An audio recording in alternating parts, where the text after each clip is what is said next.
Hello and welcome to the Breaking the Guard podcast. On today's episode, I'm going to talk about the UFC Paris that just went on. The main event being Benoit Saint Denis versus Renato Money Moicano. And I'll tell you what, Moicano delivered on this one. I think the last time I talked about him was he did a UFC Fight Pass Invitational and kind of sucked. Uh, this time he didn't. At least in MMA, he's very exciting, and this was no exception. Benoit came in with a lot of hype, and deservedly so, but Moicano really derailed him. Immediately took him down off a beautiful catch kick, like he just good timing, took him down, and just dominated him on the ground. Just solid groundwork.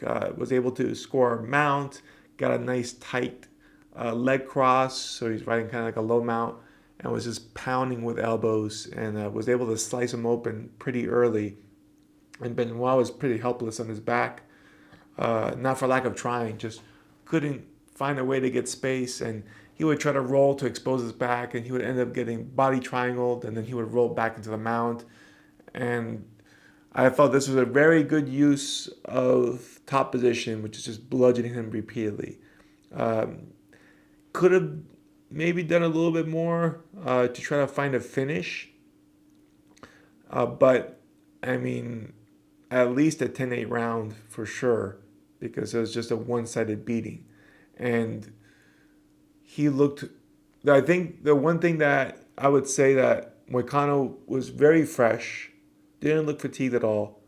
He didn't blow his load. He was patient. It was a 5 round fight, but he was very patient even with such a dominant position very early. So, some people might fault like maybe too patient, but he definitely won that round and was fine the next round. What was interesting was the damage done to Benoit was remarkable. His eye was completely swollen, and honestly, he was shut after the first round. Couldn't see anything. Second eye was pretty bloodied as well, but not. He could open that eye. Um, and fatigue wise, just was a bit drained. However, on the second round, Benoit did pretty good considering. Like he was in there and he stuffed all the takedowns that Renato tried to score. And maybe you could even say that he won that round just by outstriking. But I think this is what's also interesting is that if you understand, how fight injuries work, when you got swelling, it only gets worse in a fight, right? Like it's going to continue to swell. So it didn't look like Renato was trying to finish this fight. It looked like he kind of just waited for the eventual outcome, which was a doctor stoppage, right? Because Moicano did lay some hands on him, and Benoit also was able to connect a few times on the feet. No substantial strikes, really, but obviously because of all the damage that Moicano already did, whenever he touched him, there was this blood pouring all over Benoit's face. He would just look like a mess. And it was very clear that he was blind on I guess it would have been the right eye. Uh, and in between rounds, they went to check him, and he confirmed that he couldn't see out of his right eye. The doctor was, putting up fingers, and he couldn't tell when he covered the left eye. So the doctor had explained to the ref, like, he's blind out of the right eye, left eye can still see, and that's enough. If you can't see out of one of your eyes, they stop the fight. If you want to be in the fight, you have to lie about that as a fighter, right? That's well known, right? If you want to stay in the fight, you lie about that ability so you can just keep fighting. Now, it didn't seem like he wasn't happy about the stoppage, but it didn't seem like he was too unhappy. He didn't argue it either. So I think it was a fair call in the sense that he was fine with it happening. And if you ever verbally admit that as a fighter, that you say, "Oh, I can't see," it's over. So if you want to fight regardless of the consequences, you always say, "I'm good. I can see." And if I was in that situation and I wanted to continue fighting, I would just start saying numbers, even if I couldn't guess them right. And I would blame just translation issue, or I'm fighting, it's hard to understand you, right? Like, uh, but the moment you say that you can't see, it's over, right? Uh, but that said, Moicano looked pretty good strategically. He was sound in his process. Of very controlled domination, and then just allowed time to do its work. Even if he might have given away that round, I'm not sure if he did, but not much really happened that round. Uh, but coming out of that clean, that's nice. The second thing that I didn't realize until seeing afterwards, that apparently before the fight he had a pretty severe AC separation. So the shoulder joint here from the, I guess this is the clavicle. My anatomy is not great, but this bone was sticking up. So at least a grade 2 from my understanding. On the X-ray, it looks pretty nasty. Even just on plain skin, you could see it jutting out hard, like almost poking through the skin. Uh, so having that type of performance under those conditions, also extra impressive, and also might explain why you want to be more reserved, right? Like if I could just control my way through, not put too much stress on that injury, so that I don't get into my own problems later in the fight. Also, a very high IQ move there. So good on him. He also made lots of wild call outs about the French government and all that, which, he's on brand for doing that. Uh, Interesting to do that in another country, though, where, you don't necessarily have the right to say whatever you want. As we find out, like one of the guys on the card, well, I guess I'll talk about him later.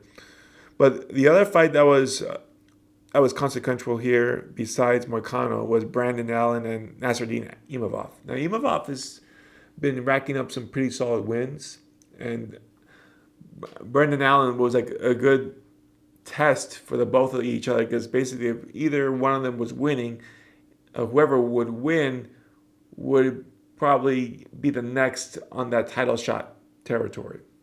At least that's the hope. And Brendan Allen, in the very beginning, round one, took him down immediately. Didn't do anything really, though, which this is where I say you need to work. Uh, so he won the round by control, not by damage, not by doing anything significant, just by control. Whereas in the next round, Imavov was ready for those takedowns, was able to stuff him and put a good beating on Brendan Allen. As it seemed that Brendan was focused on trying to get takedowns, and rounds 2, rounds 3, Imavov controlled him entirely. And to me, easy decision win for him. And again, impressive win as well. Uh, the next fight, well, the one fight I wanted to talk about, which was interesting, was Brian Battle and Kevin Jusain. Brian Battle was egging on the French crowd. Apparently, I didn't know anything about music, but he played a song that something derogatory about Paris, right? And I guess the French crowd didn't like that, and then they were booing him the whole time. He ended up winning by TKO and started flipping the French people off. And got on the mic and did not relent either. Much very bold to do in another country, right? And I guess the French government didn't like it, because from my understanding now he's banned from participating in any sports or in MMA in France, and they're levying a $250,000 fine. To me, that seems insane, right? Um, Mind you, he didn't say anything about Moicano didn't get any of this as far as I'm aware. And, he said, fuck the French government, F Macron, F globalist, so he was actually calling out, the, the French government, so to speak, right? So, but he didn't get in trouble for that. But Battle flipping off people who are booing him and perhaps playing the song that was inappropriate. I don't know. Uh, Getting a $250,000 fine. Listen, he wasn't a headliner, man. Like he's not getting that type of money, you know. Uh, so I'm curious how that works. Like, how are they going to hold him accountable? Because if I'm him, I'm like, okay, I'm just never coming to France again. I'm not going to pay these bills. Are you crazy? Like he's not making 250 in that fight. He's lucky if he's making 50. Uh, so that seems drastically insane for uh, an expense as a penalty. Now, mind you, if you've listened to me, I'm not a big fan of people, you know, talking crap and being very inflammatory, and he clearly was all of that. But there is a place in it, right? That's what in pro wrestling you call the heel, right? The guy who actually attacks the crowd, and then the crowd gets animated against that guy. You need a bad guy so that the good guys can shine, right? Like they work in conjunction. And clearly he was being a heel, right? He was all about it. So as much as I would prefer that sports didn't have this, it does. And we're not going to get away from it because it's very marketable. Obviously, I'm talking about it and lots of people are talking about it. So like it's a thing. And to penalize somebody for playing on that seems outrageous, right? If the UFC doesn't like that, they would fire him, right? I'm pretty sure the UFC likes it to an extent. Maybe not to the extent that they're probably going to have to pay this fine for him. Uh, but short on that, they do like that type of attention. But it's just strange that I've never heard of anything like that before, where like you booed the crowd or you reacted to the crowd booing with middle fingers, which we see pretty often. I don't think it's a good idea, but we do see it. I've never heard of anybody getting fined $250,000. It's $250,000. That's for undercard fighter. Or he's not. I guess he was in. Was he on the main card? I think he was on the main card, but he wasn't co-main event or anything like that. So like he's not getting that type of pay. So that seems like out of proportion, right? If you're gonna take maybe 10, 20%, fine for the Paris Athletic Commission, okay, maybe, but maybe I'm talking out of turn. I don't know how much he's getting paid, but I just historically, people are not making six figures, when they're like the fourth fight in the main event, right? Like you call main event, you're a former champ, okay. Excuse me, but yeah, I don't think he's getting that type of money. So it seems like the penalty is way over the top. And then you have other things that are crazy, like one of the prelims, and I'll pull this up here. This girl, she was talking mad crap about, and I'm sorry, I'm looking down here. I'm just trying to find the fight here. Where is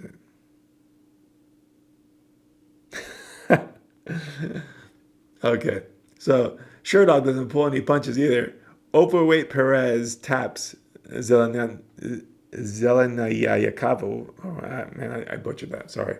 But she was talking crap about another female fighter who had to cut her hair to make weight. But she made weight. But now she goes to weigh in and she misses weight. And it's like, okay, well, pot, meat, kettle. And not even because, you made your weight. You just had to cut your hair to do it. This woman could have cut her hair and she didn't and still didn't make weight either way. So that didn't help.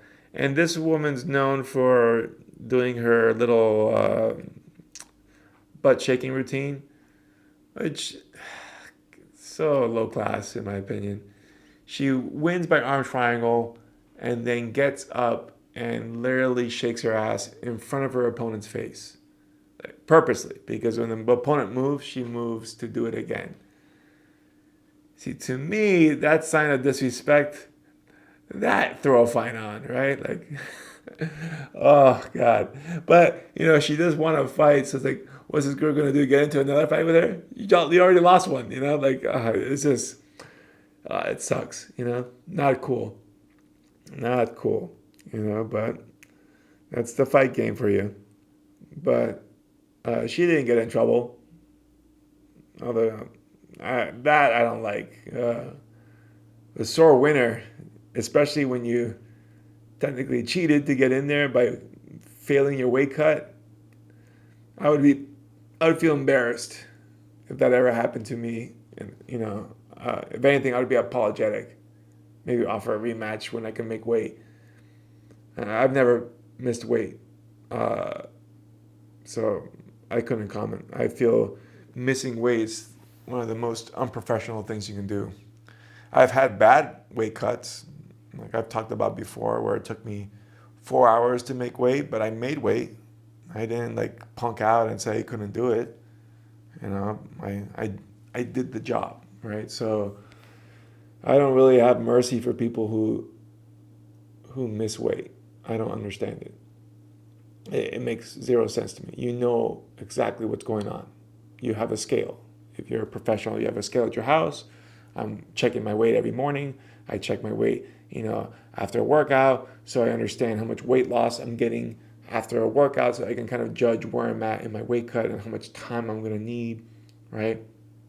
And even when I did have a rough cut because I was uneducated and didn't realize that flying in a plane changes your hydration levels and you become more resistant to dropping weight, I still found ways to make the weight. It just takes more time and more suffering, right? So like for me, it wasn't a matter of like, oh my God, how am I gonna do this? It's like, how long is it gonna take?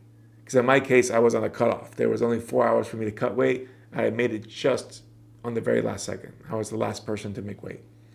Um, but most of these people in the UFC, they have a lot more time than I did. So unless you were very reckless, and again, that's why I feel like in my case, it wasn't like I was off by like 20 pounds. It's like I was off by like 3 or 4 pounds where I expected to be. But I'm like, okay, it's just going to be more time to put in, right? When you see, I mean, she missed by like a half a pound, which seems like, man, you should be able to get that, right?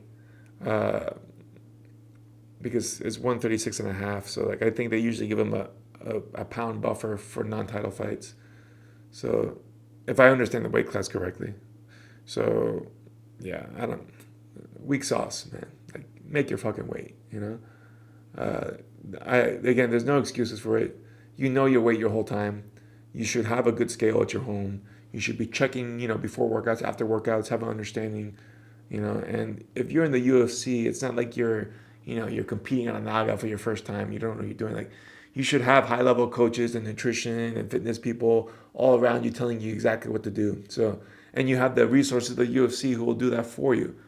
There's no excuse. You're just being lazy or you're being a cheater. So I have very little remorse for people who fail weight cuts. You know what's going on beforehand. It's not a surprise.